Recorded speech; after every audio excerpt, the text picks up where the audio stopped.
Okay, I've got a directory here with the tracked_tire.stp that came with the example files from Pratt & Miller.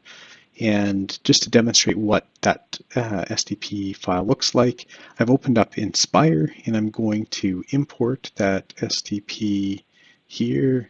It's actually in this directory example files step. Open that up. And while that's opening up, I'll just switch back to the directory and we'll take a look at this mesh.bat file. So in the inputs of this mesh.bat file, I'm pointing to the location of the STP to OBJ executable. Again, that came from the PM FlexTire download from the marketplace. We're specifying this -c flag that specifies the location of the meshing tools that we'll use. So if I minimize this for a second and also open up this YML file, text document, all I'm pointing to here, or all we're pointing to here, is the location of the hypermesh setup. And in this case, I've got the 2024 version of EDEM installed, and we're pointing to the HyperWorks desktop folder nested in the HyperWorks desktop folder for the HyperWorks desktop, and HyperMesh, we're pointing to the HWBin Win64 directory that's nested inside of the EDEM install. I'm going to close that. We can switch back to Inspire and we can see what this tire looks like. So when we import the tire, you can see that it comes in as one solid body, watertight body, and to start with, the body is aligned with the Z axis. You could do some manipulation in Inspire, change the orientation, change the position, and then process it. Or within the meshing batch file, when we're calling the STP to OBJ, we can use these flags -x, -y, -z to offset the model in the model units, in this case of millimeters.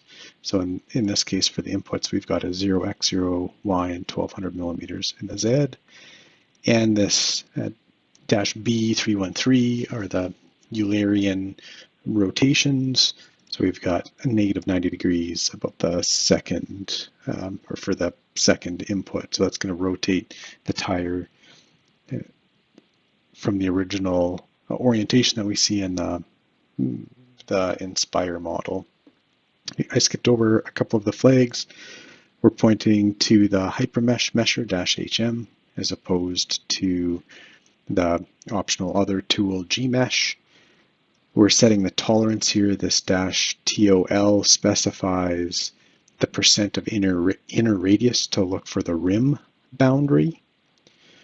The -max and -min specify the max and min element length to be used for meshing. -D belt is the flag that is used to quantify the percent of maximum diameter used for creating the belt element. And in this case, we've got it set to 0.86. The tolerance for the bead is set to 0.05. And I've also got this added output here. So the output is written to a log file. I think we've touched on the rest of these. So I will save this batch file and close it. I'll minimize the Inspire window, and we could just double click on this mesh.batch and we should get the output files that we're after.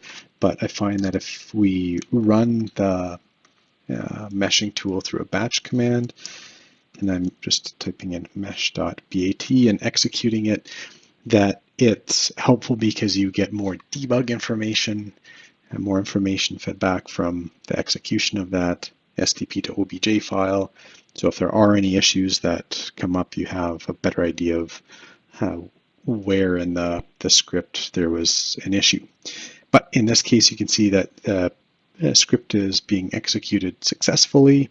We have the generation of the required inputs for the coupling. Specifically, we have these .off files created for the different sections of the meshed tire.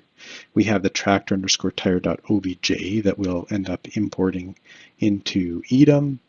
And as an intermediate file, there's also the BDF file that's created that is used or generated before upstream of the .off files being created. So that's successful. There are no errors shown, so we can close this, and then we're ready to proceed on to the next step.